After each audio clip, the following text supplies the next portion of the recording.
Hey, what's up? Welcome back to the Samuel and Amanda show. My name's Samuel. I'm Amanda. And this is where we talk about money, marriage, and life. So we've been having a pretty busy week right now. It has been really busy this week. We're in a different environment, a different surrounding as well. So right now we are at Ribsford House. I was going to say let them guess, but anyway. Oh, well, sorry, I let the cat out of the bag. We've been together all week. We've been in a lot of different properties. In fact, we literally have just put 2 offers forward. We have. On some properties in a very well sought after area, off-market deals in Beaconsfield, which is where we live, which is really, really, really exciting. So we've been frantically viewing houses, having lunch in the sunshine. Do you reckon we'll get any of those offers that we put forward? Oh, I don't know, because I don't think so. We put forward cheeky offers. Like to the point where the owners were offended, you know. To the point where you made me call them That up. wasn't why, though. That wasn't why. That's my theory. What's your go on? What's your theory? You were like, oh, do you know what, Amanda? I think you should ring and make the offers. So, I mean, there must be bad. So we'll see what happens with that. Fingers crossed. So anyway, what else have you been up to? This what have we been week up to? we went to Cumbria. We stayed at one of your students, Patricia Kilty's serviced accommodation property. In the Lake District. It was so lovely. It was just like the kids, when we got there, were running around. They just loved it so much. The house was so spacious. It was just nice to get into a different, environment. Yeah, so we went there just for 2 days. Yeah. To be fair, it was 2 days worth of driving just to get there. I know. But it was worth it, and it was really nice because we were the first guests at one of my students' houses. I always like it when my students get property deals. I like to support them the best way that I can. But then in the same way, I kind of went to show support, but actually it turned into a holiday, and the house was amazing. There was a hot tub. People are paying crazy money to stay there, like £900 a night. I know. So it was something. So we're back now. We're viewing houses and back to talk to you about what's going on. So we have some questions. Again, how we run this, how we roll on the Samuel and Amanda show is we take questions from you about anything at all, whether it be about marriage, relationships, money, life. So let's see what we have got. So okay. This was a question from Curtis Richards. He says, I have a question about the positive mindset section. I myself suffer with depression and anxiety. I've tried before just working on myself and I've managed to get better a little bit before. My question is, how you manage to get better or help when you are constantly surrounded by a negative atmosphere and negative surroundings? Oh, I'd probably say that you just have to not be surrounded by that, so remove yourself from that situation and put yourself in a position where you're around more positive people. Yeah. And also learn to tune out the negativity, because there's always going to be negativity anyway, just generally. So if you do hear something that doesn't make you feel happy or just negative, then do your best to just think, okay, maybe that's your truth, but it's not mine, and You've had some negative friends, haven't you? Yeah. What about the time when, I don't know whether it's too personal, whether I should even... You've gone there now. Oh, I've gone there now. Oh no, go on. And it's not really bad, but you had a friend, didn't you, that said that you wouldn't have kids by the age of 30 or something like that? Yeah. Or something like, or you said, and this was when you were single. Yeah, So I before was we single. were together properly, I think we just started dating, and they were talking about their life goals and plans, and Amanda said that she wanted to have kids in her 20s, and I can't remember, I wasn't there. Yeah. But what happened? And my friend just commented and said like, oh no, that won't happen.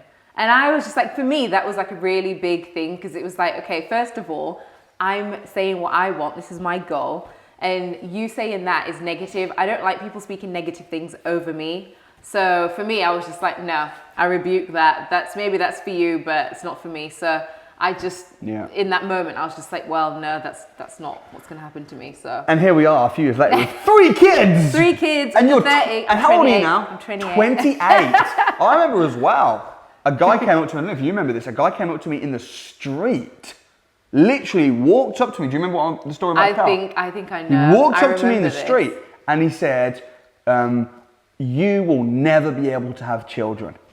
Yeah. Out the blue, I'm like, wow. Now we didn't have kids. Yeah, We just got married. the really angry guy just walked up to me. I don't know what. I think he said. I think there was a lot of people watching. It was in London Comic Cons, and people were pushing past, and he thought I'd pushed him or shoved. Yeah, it was ridiculous. And then nothing happened. As far as I was concerned, we didn't even accidentally knock into each other. Nothing. I might have just touched his. I don't know. But then and then like later he just walked up to me and Amanda, and he looked at me and he went, "You never have children." Yeah. And I remember just thinking, what a strange thing to say. What a horrible thing. What a horrible thing to say. Yeah. But I didn't give it any thought. I didn't dwell on it. But that's the kind of thing as well. When you're around negative people, you can sometimes. Someone can just say something, a mean comment or a nasty prophecy over your life, and you can just dwell on it and think about it. But I think you just need to drop that stuff like a hot potato. Drop it like it's hot. I mean, also, especially if you're online, like the amount of negativity that I get, even Amanda gets, people really nasty stuff. Like even when you were pregnant, what is it with kids? Remember people saying, you're going to miscarry, you're going to miscarry. It's like, what? Horrible things that people say. Online, for no reason. I'd say definitely just don't focus on it. And drop it. Remove yourself from the situation if you can. It only has the power that you give it. Yeah, that's true. Not to excuse it. So my advice to you is if you're around negative people, just disconnect from them. And there's some people that you can't disconnect from because maybe they are your brother or your mom or whatever. So there's some people that you can spend 2 hours with, but not 2 days with. Yeah. There's some people you can spend 2 minutes with. So I think, disconnect, drop it like it's hot, surround yourself with happy people that support you and want you to win. So true. Okay. Yeah. Someone says, you've explained how you met, but please can you describe what happened on your very first date? Okay. On our very first date. So to set the context for the first date, go on. Amanda, you're born and bred in Harare, Zimbabwe. Yes. But you were living in Leeds. And when we met, she told me, I'm living in Leeds. And I was like, firstly, I was like, what a coincidence. That's my name. She's like, this is meant. No, right. But I think I said to you, if I am up north. Yeah. Do you remember our first date that didn't happen? Yeah, okay. So there was a first date that didn't actually happen. Terrible. And what happened was, because Samuel knew I was from Leeds, he saw that there was a Miley Cyrus concert on, and it was when she was doing her Bangers tour. Amazing. And Samuel said to me, "Oh, would you like to go to watch Miley Cyrus with me?" And I thought, what? I just assumed that he had tickets and someone had blown him off, and then he was asking me just as a backup, just because I happened to live in Leeds, which is near the arena. So I just kind of thought, but he actually, from his perspective, you'd said that he was going to get the tickets for us to go and see because he just thought it would be fun. So that was the first date that never actually happened. So I kind of got stood up, and I also am so good because that album that Miley did, the Bangers album, was really banging. And I just thought that might be nice. But that didn't happen. So instead, I struck again. And in fact, it was Manchester. I said, hey, I'm going to be in the area. Do you want to do something in Manchester? Yeah. We agreed to meet. And what happened on the date? On the date, we spent the day together. So we had literally breakfast, lunch and dinner together that day. Yeah. We met in Piccadilly Gardens in Manchester. And we went for a coffee first in Cafe Nero. And oh wow, you remember every detail. Yeah, we went to Cafe Nero, and I think we had something to eat, and it was just, I don't know, it was nice. And then we went on the big wheel as well, the Ferris wheel. Amanda fell in love with me the moment she saw the shirt that I was wearing. Oh my gosh, I remember, right? Because when I you met me in the car park, and when I saw him, I thought, oh, nice. But the shirt that Samuel was wearing, oh my gosh. I mean, I've actually got a picture. We've got a picture from the very first date that we had, and I'll put it in this. Neither of us look that good on that picture. No. Yeah, on the picture, yeah, we don't really. But yeah, I was wearing I used to wear out there clothes. Like I used to wear, stripy shirts and colourful things. Yeah. Amanda has slowly sucked the colour from my clothes. But left it in my personality, so that's okay. Yeah, I wasn't feeling the shirt. But we hadn't met before. We met at the wedding, like the month prior. I remember as well, when we met, we were talking, and I said to her, because we've been speaking for hours, and we'd spoken before on the phone. So I kind of asked her where she was at in terms of relationships. Of course, she's single because she wouldn't be with me. on that day where she said, right now, I just want to spend some time with the Lord. Right? She goes, I just want to spend some time finding myself with the Lord. And I thought that was her way of saying, this is a friend date. You know, like this is friends. So when she said that, like, I just want to spend a bit of time now working on myself and getting to know the Lord better, I thought, okay, good. Great. I just finished Bible college, so I've been to Birmingham Bible Institute, New College, 3 years studying theology and everything like that. She said, I want to spend some time finding the Lord. I thought, fair enough.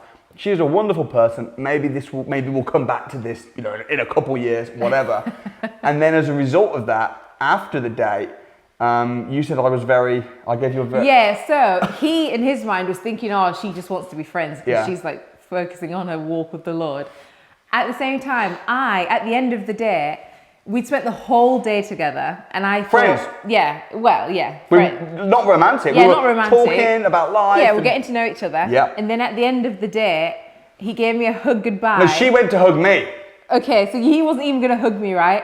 And then he, like, tapped me on the back. Like, it was just Let's repeat the hug. It felt like a friend's hug. Let's repeat the hug. And it was, yeah, and I just thought, oh my gosh. I just thought, okay, he's totally wanting to be friends because he'd either try and kiss or at least try and hug a bit. On a first date, you can't try and kiss. Well, I mean, I don't know, I'm just saying, like, it just felt very friend vibes. So we then left and we both just thought, oh, we're going to be friends, but we didn't realize. But I was thinking, oh, I really like him. And you were thinking you really liked me. Yeah. But... yeah, and then I think when we got home that night, we actually had the conversation, wasn't it? Did we? I don't know. I don't remember what happened next. All I remember is suddenly 3 kids came. Bang, bang, bang. No, we then, the rest is history. Yeah, we then, chatted more on the phone, met up, had a long distance relationship for a long time. I know. We used to literally spend all night on the phone with each other. We'd I'd go to sleep and the birds would be singing. Yeah, it was like night. that. We would just, I used to love that. And then our last date was viewing a house. What do you mean our last date? Well, yesterday was a date, wasn't it? Oh, yeah. We went out for a nice lunch together. We've been together pretty much every single day. Amanda is my permanent date life. Yeah. Okay, I have a question. This is 1, 2, 3, Monday, Tuesday. I'm a single dad with 2 young daughters. I would like to meet a new woman, but I don't want my kids to think I'm replacing their mother. Should I wait until they are teenagers? Someone in the comments said, I don't think Samuel will help you there. Okay, so let me answer the question. So you are single, you have kids. I wouldn't wait to date. No way. Would you? No. Not if you meet someone that makes you happy. You know what? In my opinion, okay, we got 3 kids. In my opinion, people might hate on me for this. Maybe even Amanda will hate on me for this. But I don't think you can dictate your whole world around your kids. I just don't think that. I think that you live your life, you have your kids, and of course it changes your world and things, but I personally wouldn't do that in terms of, and again, disclaimer, I'm a property coach. My opinion. But like my mom, for instance, my parents divorced when I was 7, and when my mom got in a new relationship with Tim, who weirdly was my school teacher, right? So I was like, I didn't like it. But I think the thing is, Tim, my mom's new husband, rather than trying to be like a replacement to my dad, because I still knew my dad, my dad was still my dad, I had a good relationship with him. My stepdad almost just acted like a friend to me. So rather than trying to like discipline me, he was just a friend. So my mom was my mom, my dad was my dad, they separated, and my stepdad was just a friend to me, just cool, nice. And over the years, at first, I had run-ins with him and stuff at times, but over time, I just grew to respect him as, look, he is the homeowner of the house that I live in. I can't disrespect him. He's not my dad, but he's married to my mom. He's a great guy. He's kind to me. He acts like a friend, and he's kind of the ruler of the house, right? He is. He's not the ruler of me, but he's the ruler of the house. So I think every setup is different, but I definitely wouldn't wait. I would just try and do it in the right way. I don't know what you have to say about that, Amanda. Yeah, I don't really have anything more wiser than what you've just said to add. But I think you're right. I think as long as the person's right and they don't try and replace the kid's mom, then I don't really see the issue. Yeah. And you know what? You'll be the best dad by being a happy dad. Yeah. So I say this to Amanda. I'm like, sometimes I say to Amanda, Mandy, let's go in the hot tub or whatever. And she'll be like, oh, but the kids might be upset because I'm not there. I'm like, you know what? The kids are going to be happy if you're happy. And you're going to be happy True. in the hot tub for just 20 minutes, enjoying. You know, I think it's really important to have you time and things. Yeah. So speaking as a young dad myself. All right, last question. What is the difference between a property millionaire and a net millionaire? I was a property millionaire when we met. Yeah, you were. So a net millionaire is when all of your assets minus all of your debts and liabilities are equal to £1 million. Right. Right? So if you've got £1 million worth of property, but you've got £500,000 worth of mortgages, you're not a millionaire. You might have a property portfolio valued at £1 million, but you're not a millionaire because you've got debts. So you've got to add up all you own and take away everything you owe, and that will leave your net worth. And if your net worth is less than £1 million, that's what it is. So when we met, I had a portfolio worth £1 million, but I had a lot of mortgages on them. So actually, I wasn't a millionaire. I became a millionaire about a year after we got married because of Amanda's great knowledge about what a millionaire means.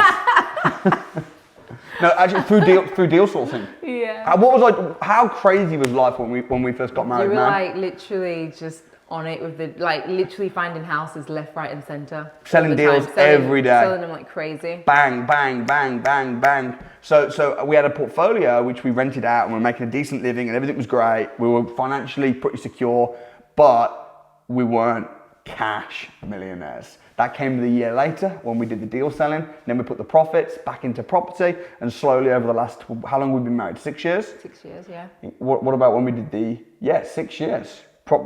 We had 2 weddings, so it's sometimes a bit confusing. African wedding, English wedding. Yeah. I'm sure at some point we'll talk about that. But anyway, final words of wisdom. Oh, I don't have final words of wisdom this week. I haven't got anything wise to say at all. No. Oh my goodness. Unprepared. My final words of wisdom. Well, I guess like what we talked about, disconnect from negative people. Who you're around is who you'll become.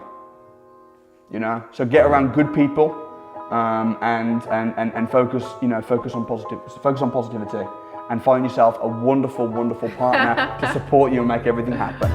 Anyway, guys, thanks so much for watching or listening, and we'll look forward to seeing you next time.